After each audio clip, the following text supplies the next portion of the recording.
ভাবুন তো, একটা জাতি ছিল যাদের উচ্চতা ছিল বিশাল গাছের মতো, দেহে ছিল পর্বতের শক্তি। তারা পাহাড় কেটে বানাতো ঘর, পাথর কেটে গড়ত প্রাসাদ। কিন্তু আজ তাদের নাম কেবল কুরআনের পাতায়।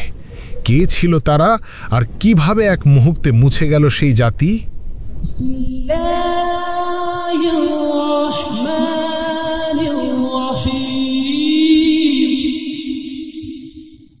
তাদের নাম আদ জাতি। তারা বসবাস করত আরবের আহকাফ অঞ্চলে, বালির পাহাড় আর মরুভূমির মাঝে।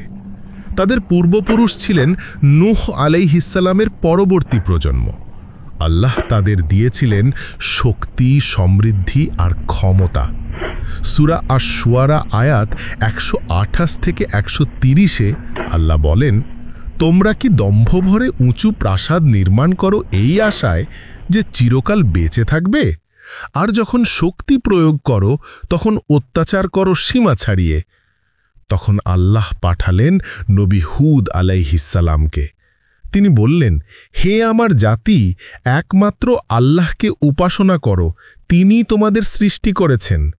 কিন্তু আদ জাতি হাসতে লাগল, বলতে থাকল, তুমি কি আমাদের মতো এক মানুষ? আমরা তোমায় বিশ্বাস করব? সূরা হুদ আয়াত 50-52-এ উল্লেখ আছে, হে আমার জাতি, আল্লাহর কাছে ক্ষমা চাও, তারপর তার দিকে ফিরে আসো। তিনি তোমাদের ওপর বৃষ্টি বর্ষণ করবেন এবং শক্তি বাড়িয়ে দেবেন। হুদ আলাইহিসসালাম তাদের সাবধান করলেন, তোমরা যদি তওবা না করো ধ্বংস আসবে। কিন্তু তারা বলল, আমাদের ঘর তো পাহাড়ে, ঝড় আসলেও কিচ্ছু করতে পারবে না। তারা দম্ভ ভরে বলেছিল, যে আমাদের চেয়ে শক্তিশালী সে কোথায়? সূরা হামিম আস-সাজদা অর্থাৎ সূরা ফুসসিলাতের 15 আয়াতে আল্লাহ বলেন, তারা বলেছিল, আমাদের চেয়ে শক্তিশালী কে আছে? তারা কি দেখে না আল্লাহই তাদের সৃষ্টি করেছেন এবং তিনি তাদের চেয়ে শক্তিশালী? তারপর শুরু হলো ভয়ঙ্কর সময়। আল্লাহ পাঠালেন এক ঝড়, রিহান সারসার, যার অর্থ এক ভয়ঙ্কর হিমশীতল গর্জনময় প্রচণ্ড ঝড়, যা ধ্বংস করে দেয় সামনে যা পায়। 7 রাত 8 দিন ধরে সেই ঝড় বইতে থাকল। প্রত্যেক সকালে মরুভূমি ভরে যেত মৃতদেহে, যেন তারা ফাঁকা খেজুর গাছের গুঁড়ি। সূরা আল হাক্কা আয়াত 6-8-এ উল্লেখ আছে, আল্লাহ আদ জাতির ওপর প্রেরণ করেছিলেন প্রবল ঝড়, যা 7 রাত 8 দিন চলেছিল। মানুষদের তখন দেখা যেত যেন ফাঁকা খেজুর গাছের গুঁড়ির মতো মাটিতে লুটিয়ে আছে।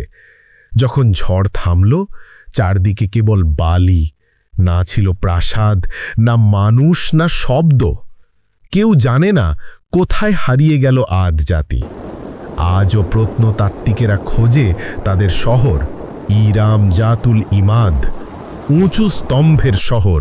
সূরা আল ফজরের 6-8 আয়াতে আল্লাহ বলেন, আপনি দেখেননি আপনার রব কি করেছিলেন আদ বংশের, ইরাম গোত্রের প্রতি, যারা অধিকারী ছিল সুউচ্চ প্রাসাদের, যার সমতুল্য জাতি অন্য কোনো দেশে সৃষ্টি হয়নি।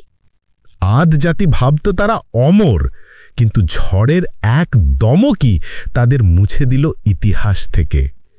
আজ আমরা দাঁড়িয়ে আছি তাদের ধ্বংসাবশেষের ওপরে। কিন্তু প্রশ্ন হল, আমাদের অহংকারও কি একদিন একই ঝড়ে ভেসে যাবে না? আল্লাহর প্রতিটি কাহিনী ইতিহাস নয়, এটি সতর্ক আমাদের জন্য। ফলো, লাইক, কমেন্ট করুন, যেন এমন আরও কন্টেন্ট আপনার কাছে পৌঁছে যায়। ইসলাম প্রচারে আপনার একটি শেয়ারই হতে পারে কারো হেদায়েতের দরজা।